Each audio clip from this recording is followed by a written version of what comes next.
What's the most baddest thing you've accidentally said in the heat of the moment? At work, project management undercut and mismanaged a project so badly. They pushed getting minimum viable product out with the goal to roll out improvements later. Product released, they all patted themselves on the back and moved on. Then that minimum viable product broke. In a meeting we had with our directors about how it's so broken and the cost to fix it, etc., no cost too big, unlimited manpower, etc., I asked, how come we couldn't afford to do it right, but we can afford to do it twice? Do you work for Bethesda? I wish. Unfortunately, I don't think my story is that uncommon in any tech companies.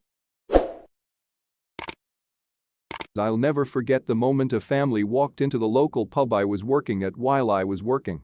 This big king of the grill, bald alpha patriarch dad type, and his wife and kids came through. I said, welcome, where would you like to sit? And he snapped back, well, a table would be nice, and without missing a beat of all I replied, actually we usually sit on the chairs here. I'll never forget the satisfaction of that moment or the look on his face, haha. You are the alpha dad now. I worked in cell phone sales for a few years, and a woman came in with a fairly new flip phone. This was 2018, we just still sold them. She was complaining cause one of the sides of the screen was dangling off and said she didn't do anything, it just snapped, and demanded a new phone. I told her that looks like physical damage and we don't have any coverage for that since you didn't buy a phone protection warranty. She insisted it wasn't physical damage and the phone just sucks and broke itself.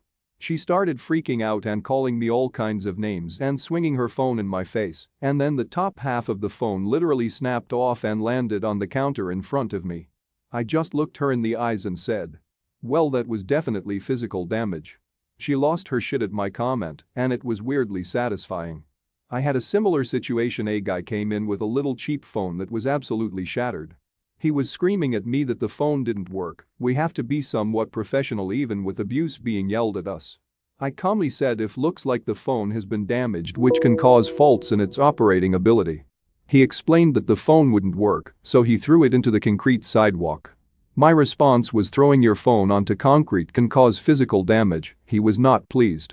I remember one time I bought a mug and when I got it home, I saw it had a crack in it. I tried to take it back to the store, maybe they'd let me exchange or something. I didn't think so, but I wanted to try anyway. They said they couldn't since it looked like it was damaged after it left. No way they would have sold it like that, and advised me not to buy them as they break easy. I was in a hurry for a Christmas gift, last minute shopper lol. I was just like, alright, it's fine, I'll just get something else. The look of relief on the guy's face was like, indescribable.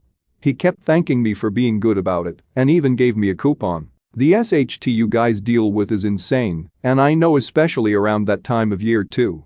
But I have never ever seen someone looked so relieved. I kinda felt bad for the guy. I didn't realize the nature of my comment when I wrote it, but in high school, one of my teachers did end of the year anonymous evaluations. Everyone hated him, and I understood why, but I still did well in his class. I wrote, I don't have any critiques about your teaching, but I think you should work on being a better person. Dude, how old were you? That line would have definitely destroyed me if I had been your teacher. My ballpark guess is 14 to 18, I have no clue why I think that is. Imagine getting scathed like this in a review from an 8-year-old Lamau.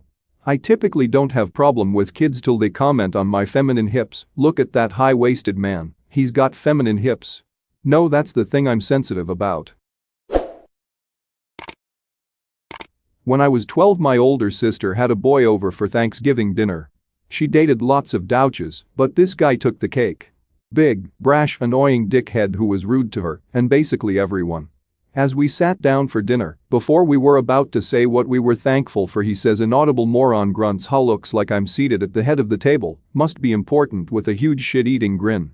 Without pausing, I gestured to my dad seated opposite him and said, actually my dad is at the head of the table, you're the asshole. My mom scolded me for swearing at the table, but years later told me her and my dad thought it was hilarious. Lamau, this one's my favorite. I hate that I misread douches, as if it rhymed with couches SMH. I hate that you put the idea in my brain. That's like me every ducking time I read epitome as epitome. Hyperbole. Ah, fuck, you just broke my brain. I looked at this word and thought, what are cooches? Forensic biology professor brings out a fresh human brain as a surprise to a stunned class. You have no idea what I had to go through to get this. The skull? The janitor stopped by at the wrong time. OSHT, is that why Jared isn't here today? Who are we kidding? Jared never had one of those. I worked at Target back in college in a stocking job where we had to be there at like 4 to 5 a.m. to unload trucks. One morning I overslept a bit and walked to the unpacking line about 10 minutes late eating a breakfast bar. The boss stormed over and started loudly berating me in front of everyone for being late. As he was going on, I was listening and taking bites of the bar without much expression, mainly because I was so damn tired. It finally bothered him that I was disrespectfully chewing during the yelling, and he stopped mid-sentence, held out his hand, and said, "Give me that damn thing." It just happened that I only had one bite left, so I took it, handed him the wrapper, and said thanks with a mouthful of food. He paused and started laughing at the ridiculous response to his bitching. We were buddies after that. This one made me laugh so hard when I played it in my head. I was around 17 or 18 and getting my first filling at the dentist. They pumped me up with nitrous oxide for pain and to help me relax during the procedure. Dentist came back and asked me, "How are you feeling?" All I said was I don't, and he lost his shit and cracked up for what seemed like 20 minutes before he could pull himself together. I also started cracking up because of the laughing gas, and his laugh was infectious. So we were both just sitting in the room laughing, and all his assistants came by and were very confused. Lol. I had something similar, though far more disturbing, which has been kind of a theme in my life. I got super drunk when I was probably 25, got in a bar fight, as was my habit, and got knocked out cold, also a bad habit back in those days. Woke up in an emergency room to a cop who said, "It's 4:30 a.m., you're in so-and-so emergency room, you just blew a .29 back, so I have to take you to the detox center now." I stood up from the chair they had me in, and the cop goes, "Hey, wait, are you okay to walk?" And I threw my arm around his shoulder and bellowed out, "Walk? Hell, I'm driving, let's go." He was not amused, and he got a little rough with me, but about half the emergency room staff completely lost it. Also, I eventually quit drinking and fighting, though it took about 10 more years of failures before I hit that point. After 4 years in an abusive relationship and 1 year of an abusive marriage, I told my ex that I wanted a divorce. He told he that I couldn't divorce him or I'd go to hell. My response was, "Well, I guess I'll see you there." I then kicked him out of my house, for which he had never paid a dime in bills, and told him to call his mom for a plane ticket. Not the most baddest story here, but it felt good. Not me, my daughter. This boy at school called her retarded daughter. Response? No, I'm autistic. I don't know what your fucking excuse is. She was in 6th grade.